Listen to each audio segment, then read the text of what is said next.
అవతల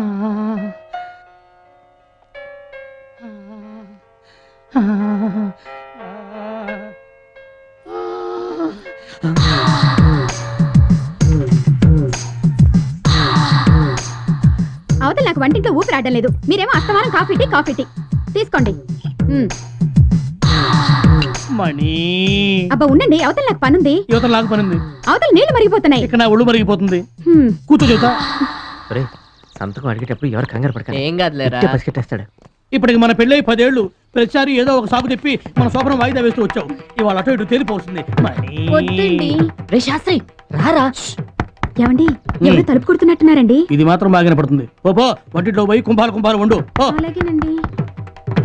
వీడొకడు కరెక్ట్ టైంలో తలుపు కొడుతుంటాడు. వచ్చి వస్తున్నా.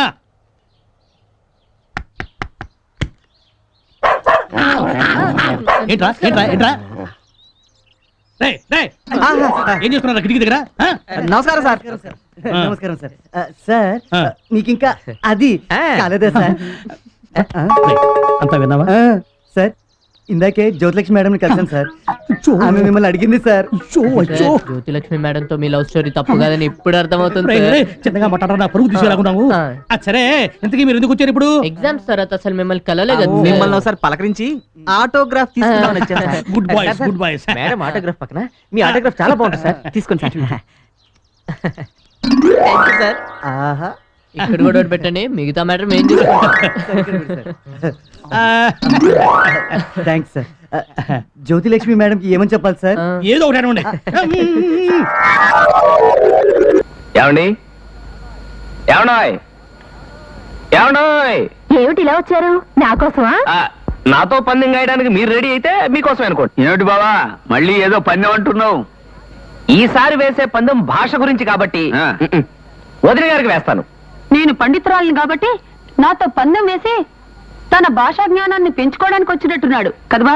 జ్ఞానాన్ని పెంచుకోవడానికి వచ్చారో ఈసారి ఇంక దేని టెండర్ పెట్టడానికి వచ్చారో కొంచెం చూసుకోండి. నువ్వు నోర్మి, ఇంతకీ పందెం ఏమిటో చెప్పండి. పెద్ద పందెమేం కాదండి.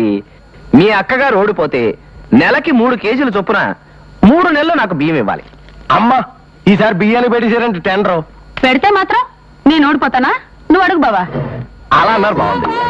పని మనిషి అనేది ఏ భాషకు సంబంధించిన పదం? ఇదే మీ ప్రశ్న? అంత తేలిగ్గా తీసిపారేకు, ఇందులో ఏదో ఫిట్టింగ్ ఉంటుంది. ఏ ఫిట్టింగ్ లేదండి. పని మనిషి అంటే తెలుగు మాట. అక్కడే పప్పులో కాలేశారు. పని మనిషి, పని అంటే తెలుగు మాట, మనీ అంటే డబ్బు ఇంగ్లీష్ మాట, షీ అంటే ఇంగ్లీష్ మాట.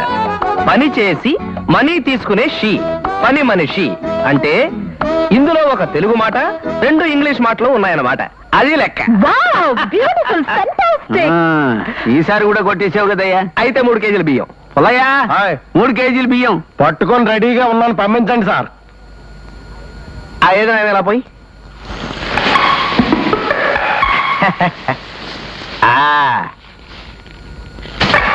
బేడీలు కొనుక్కో. ఏదో బతుకు ఒక సరదా సందడి లేకుండా పోతోందిరా. మరీ దేశం ఏదో గొడ్డుపోయినట్టుగా అసలు ఆడవాసనే తగడం లేదురా. కంటికి మరీ పని లేకుండా పోతుంది. సెటప్ ఇంటోనే ఉందిగా. ఎవరు అదే? దాన్ని చూసినా నేను చూసినా ఒకేలా ఉంటారా. అది ఆడదా? ఎవరా చిలక?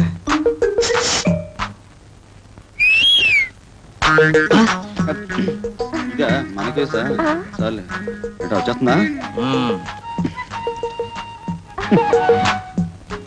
ఆడవాస రావట్లేదా ఇంకా?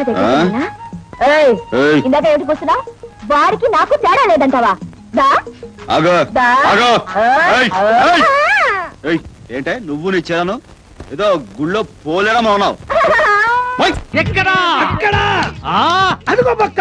ఆ బక్కలను చూస్తే నీ పిల్లల లెక్కలన్నీ బయటపడిపోతాయి. అలాంటి పరిస్థితుల్లో నేను అమెరికన్గా హైదరాబాద్ వచ్చాను. నన్ను రక్షించడం కోసం వీడు అమర్నాథ్ శాస్త్రిగా ఎంట్రీ ఇచ్చాడు. అక్కడి నుంచి కథ రోజుకో మలుపు తిరుగుతూ మమ్మల్ని టెన్షన్లో పడేస్తోంది.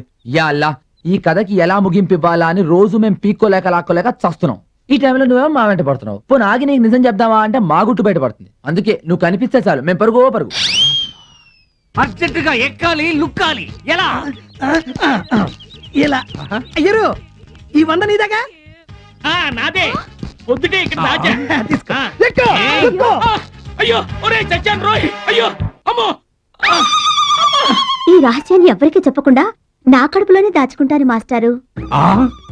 అమ్మా కడుపు దాకా వచ్చిందా? ప్రామిస్. ప్రామిస్.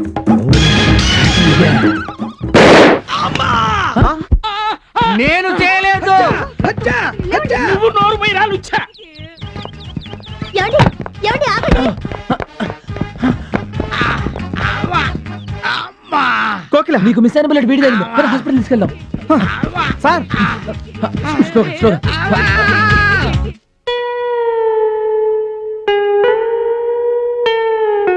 ఓహో, వీడి పీక కోయడానికి వచ్చింది మీరేనండి? వాట్? అది కాదు, ఆపరేషన్ చేయడానికి వచ్చిన డాక్టర్ మీరేనా అని అడుగుతున్నాను. yes, I am ENT specialist M. Dharmaraju. Shall we proceed? Please proceed sir. మరణం ఆయన పల్స్ చూడు. మన పని త్వరగా ఫినిష్ చేసి మార్చురికి పంపిస్తే అక్కడి నుంచి లీజర్గా శ్మశానానికి పంపించు. ఆ మిగతా సంగతి కొరువు చూసుకుంటాడు. There ends the matter. Sir వీడు ఫుల్ గా ఎప్పుడు మాట్లాడతాడండి? ఆ విషయంలో మా సీనియర్ డాక్టర్ కూడా గ్యారంటీ ఇవ్వలేరు. డాక్టర్ దానం. డాక్టర్ దహనం అంట. బుల్లెట్ స్వరపేటకి పక్క నుంచి దూసుకుపోవటం వల్ల ఇప్పట్లో శబ్దానికే గానీ డైలాగ్ కి గ్యారంటీ లేదు. అబే తొందర కంగారు ఏమీ లేదండి. ఇప్పుడు వీడు మాట్లాడకపోతే తెలుగుదేశానికి ఏమీ నష్టం లేదు. ఓ ఈజ్ ఏ పొలిటీషియన్? అవునండి, మావాడు పెద్ద పొలిటీషియన్. అయితే కాంగ్రెస్ పొజిషన్ కూడా కనుక్కొని చెప్పండి. అలాగే బీజేపీ, ఎంఐఎం, అదర్స్ కూడా కనుక్కు చెప్తాను సార్. కోకిల విన్నావా?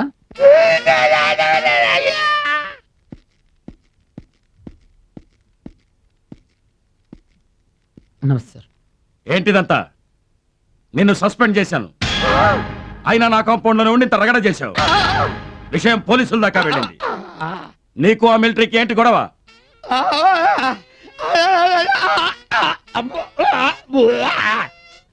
ఆ మిలిటరీ వాడి భార్యతో ఈయన గారు ఇష్యూ అండి.